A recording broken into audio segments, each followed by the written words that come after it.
മഴതൊരു movie സീരിയലിലേക്ക് എല്ലാവർക്കും സ്വാഗതം. ഈ ചാനൽ ഇഷ്ടപ്പെട്ടാൽ ലൈക്ക് ചെയ്യുക, സബ്സ്ക്രൈബ് ചെയ്യുക.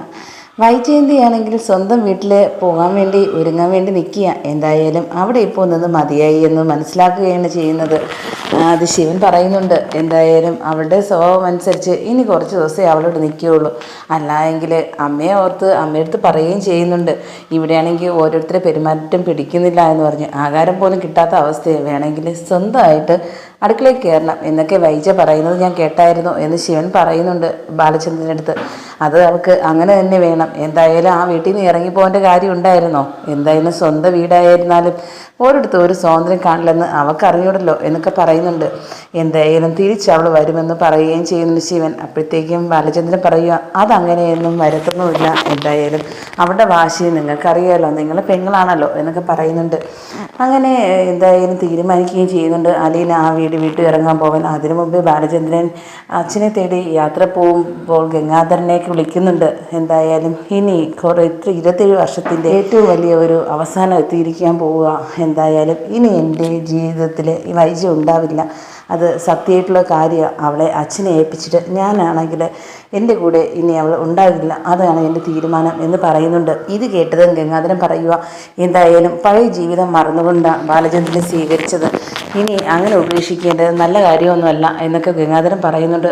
ഇത് കേട്ടതും ബാലചന്ദ്രൻ പറയുക, എൻ്റെ വേദന അത് നിങ്ങൾക്ക് പറഞ്ഞാൽ മനസ്സിലാവില്ല, അത് എല്ലാവരെയും പറ്റിച്ച് നടത്തിയ ഒരു കല്യാണമായിരുന്നില്ലേ, എനിക്കത് ഒരിക്കലും അംഗീകരിക്കാൻ കഴിയില്ല. പക്ഷേ ഇന്നും എന്നെ പിടിച്ച് ആ വീട്ടിൽ നിർത്തുന്നതിൻ്റെ ഒരു കാര്യം അലീനയാണ് എന്നൊക്കെ പറയുന്നുണ്ട്. അലീനയ നല്ലൊരു കുട്ടിയാണ്, എന്തായാലും അവളുടെ സ്വഭാവം മാത്രം കിട്ടിയില്ല എന്നൊക്കെ പറയുന്നുണ്ട്. എന്തായാലും ദേഷ്യം കൊണ്ട് അവൾ എന്തൊക്കെ പറഞ്ഞിരുന്നാലും ആ ഒരു ദേഷ്യം എനിക്ക് കാണിച്ചും കൊടുക്കണം തിരിച്ച് വൈജയന്തിക്ക് എന്ന് ബാലചന്ദ്രൻ പറയുകയും ചെയ്യുന്നുണ്ട്. അതിനിടയ്ക്ക് അലീന ഫോൺ വിളിക്കുന്നുണ്ട്, എവിടെയാണ് അന്വേഷിക്കുന്നുണ്ട്, എന്തൊക്കെ ഭക്ഷണം കഴിച്ചെന്നൊക്കെ അന്വേഷിക്കുന്നുണ്ട്.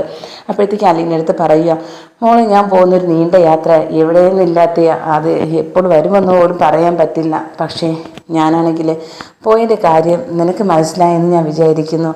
എന്തായാലും മോൾ അച്ഛനെ ഞാൻ കണ്ടുപിടിച്ചിട്ടേ വരികയുള്ളൂ, എന്നെ ഇപ്പോൾ അച്ഛാതെ വിളിക്കുന്നില്ലല്ലോ, എൻ്റെ മക്കളടുത്ത് പോലും നീ അംഗീകരിച്ചിട്ടില്ല എന്നൊക്കെ പറയുകയും ചെയ്യുന്നുണ്ട്. അതച്ഛ, ഞാൻ അച്ഛൻ്റെ നല്ലൊരു കാര്യത്തിന് വേണ്ടിയാണ് ഞാൻ അങ്ങനെ പറഞ്ഞത്, അല്ലാതെ എൻ്റെ അച്ഛനല്ലാതെ ആവില്ല.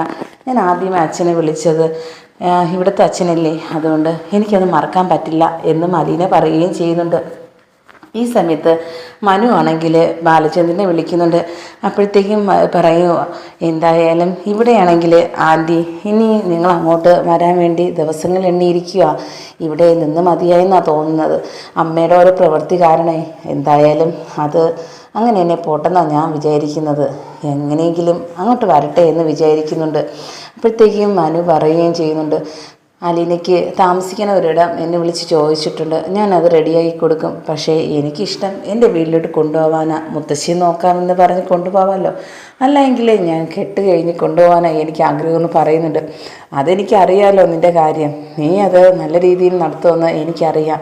എന്തായാലും വൈജ ആ വീട്ടിൽ വരുന്ന ദിവസം മുതൽ ഞാനാണെങ്കിൽ ആ വീട്ടിൽ കാണില്ല, അതെനിക്ക് ഉറപ്പാണ്, ഞാൻ അവളെ വന്ന് വിളിക്കുകയില്ല എന്ന് പറയുകയും ചെയ്യുന്നുണ്ട്. ഇത് കേട്ടത് മനു പറയുക, എന്തായാലും ഇതുപോലത്തെ കടുത്ത തീരുമാനമൊന്നും എടുക്കേണ്ട ആവശ്യമില്ല എന്നും പറയുന്നുണ്ട്. അങ്ങനെ രേവതിക്കുട്ടി പോകുന്ന വഴിക്ക് രോഹിത്ത് കാണുകയാണ് പുറത്ത് പോയപ്പോഴത്തേക്കും. അങ്ങനെ അലീനയെക്കുറിച്ച് അന്വേഷിക്കുകയും എല്ലാ കാര്യങ്ങളും ചോദിച്ചറിയുകയും ചെയ്യുന്നുണ്ട്.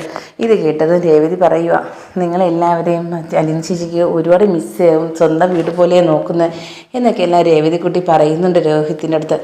രോഹിത്തിനെ ഇന്ന് ഈ മാറ്റത്തിന് കാരണം അലീന ചേച്ചിയാണെന്ന് ഞങ്ങൾക്ക് എല്ലാവർക്കും അറിയാം, അതുപോലെ തന്നെ എല്ലാവരുടെ ജീവിതത്തിൽ ഒരു വലിയ പങ്ക് ആ ചേച്ചിക്കുണ്ട് എന്ന് രേവതിക്കുട്ടി പറയുന്നുണ്ട് രോഹിത്തിൻ്റെ അടുത്ത്.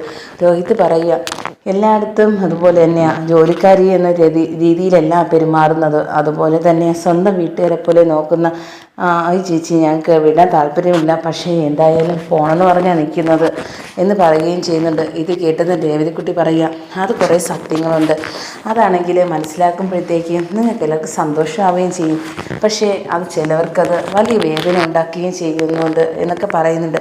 രോഹിത് പറയുക, എന്താ അങ്ങനെ പറഞ്ഞതെന്ന് ചോദിച്ചിട്ട് രേവതിക്കുട്ടി ഒന്നും പറയുകയും ചെയ്യുന്നില്ല. അങ്ങനെ അവർ മാമച്ചനും രേവതിക്കുട്ടിയും തിരിച്ചു പോവുകയും ചെയ്യുന്നുണ്ട്. ഇത് കേട്ടത് ഉടനെ തന്നെ രോഹിത് അലീനയെ ഫോൺ വിളിക്കുന്നുണ്ട്. രേവതിക്കുട്ടി അവിടെ നിൽക്കുന്നുണ്ട്, കണ്ടെന്നൊക്കെ പറയുന്നുണ്ട്. എന്തായാലും ഞാൻ അവളെ വീട്ടിൽ പോയി ഒരു ദിവസം കാണുന്നുണ്ട് എന്നൊക്കെ പറയുകയും ചെയ്യുന്നുണ്ട് അലീന.